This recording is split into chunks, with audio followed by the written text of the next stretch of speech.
1990-an sampai awal 2000-an, hampir semua ibu rumah tangga pada zaman itu membahas kisah seorang bernama Indah.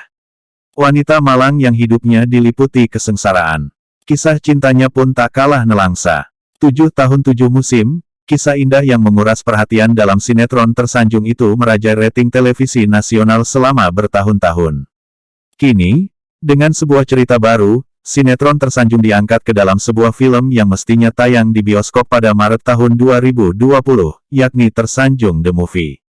Sayang, harapan itu pupus setelah pandemi menyerang. Dengan ketidakjelasan jadwal, akhirnya diputuskan Tersanjung The Movie tayang di Netflix mulai tanggal 1 April tahun 2021. Bagaimana keseruannya? Yura adalah seorang mahasiswa anak seorang musisi legendaris yang sudah tak terkenal. Keluarganya terlilit utang dan membuat Yura harus dijadikan jaminan untuk melunasi utang-utang keluarganya dengan cara dijodohkan dengan keluarga orang kaya. Sayang, sikap kurang ajar si calon suami membuat semua rencana itu berantakan. Beruntung Yura masih memiliki dua sahabat dekat, Oka dan Tian. Keduanya selalu ada untuk Yura. Hingga akhirnya Tian mengakui bahwa dirinya menaruh hati pada Yura. Yura dan Tian pun berpacaran dan bertunangan. Sayang, Yura dan Tian melakukan hubungan yang seharusnya tidak mereka lakukan sebelum menikah, hingga Yura hamil. Saat itu, Tian tengah pergi ke Amerika untuk mengurusi bisnis keluarganya dan tak pernah kembali. Yura yang hamil harus berjuang sendirian. Untungnya, Oka tak pernah meninggalkan Yura. Dia jadi malaikat bagi Yura. Lalu, bagaimana kisah hidup Yura selanjutnya? Akankah Oka jadi pria di masa depan Yura? Atau Tian yang kemudian kembali dan sekali lagi memberi harapan? Barangkali banyak yang underestimate dengan film ini. Khawatir dengan jalan ceritanya yang terlalu lumrah. Atau, gaya-gaya sinetron yang masih dibawa.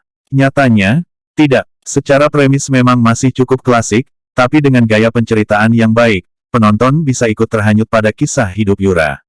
Segala keresahan yang dialami Yura, bisa tergambarkan apa adanya. Plotnya memang agak lambat, tapi sedikit demi sedikit konflik muncul silih berganti dengan baik.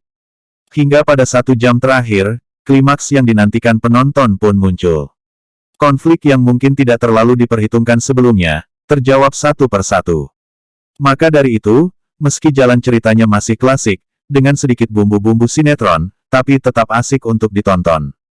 Konflik besar yang anti klimaks sayangnya, ada konflik besar yang dibiarkan mengambang begitu saja, yakni ketika Yura mengetahui bahwa Tian meninggalkannya ke Amerika.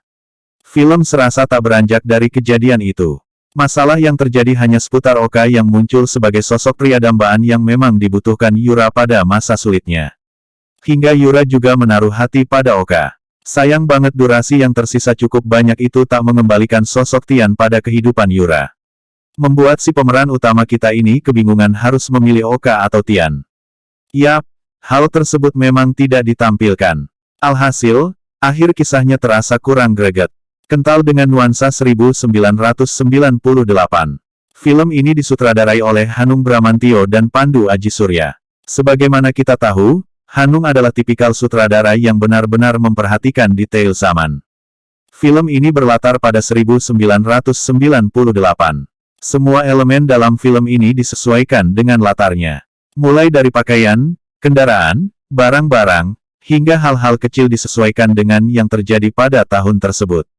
Bahkan di film ini juga diselipkan sinetron Tersanjung.